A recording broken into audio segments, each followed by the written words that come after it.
Leeds Street is one of Wellington's shortest streets. It stretches 70 metres just off Gusney and can be covered in a swift 20 seconds.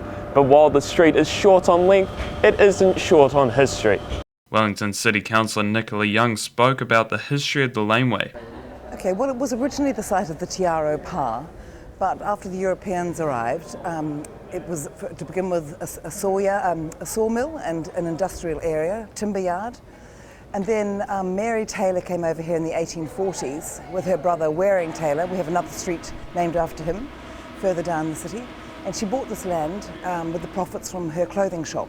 She also imported New Zealand's first sewing machine.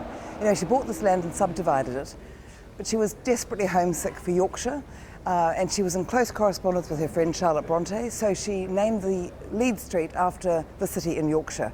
So Mary Taylor made so much money from the subdivision that after 20 years she sold up and went back to Britain to live in a very comfortable retirement.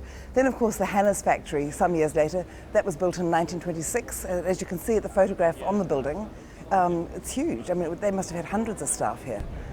And then of course, I think it was in the 1980s that the Hannah factory was converted by Ian Castles into really cutting-edge apartments. Still some of the most stylish apartments in Wellington. Wellington Mayor Celia Wade-Brown says the renovation highlights the history of Leeds Street.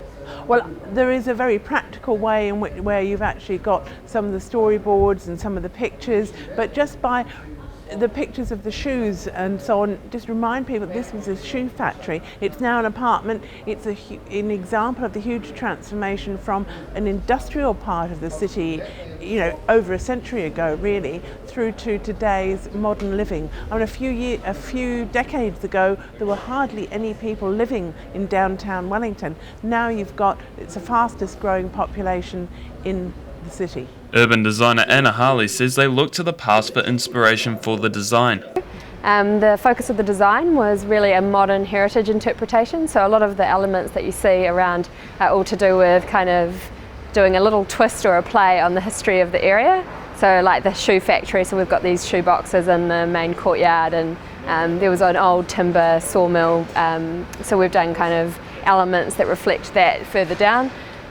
So yeah, that was really the focus of the design. The refurbishment will celebrate and acknowledge the history of the laneway. The little street, as it always has been, is destined for bigger things. For newswire.co.nz, I'm Andrew Johnsen.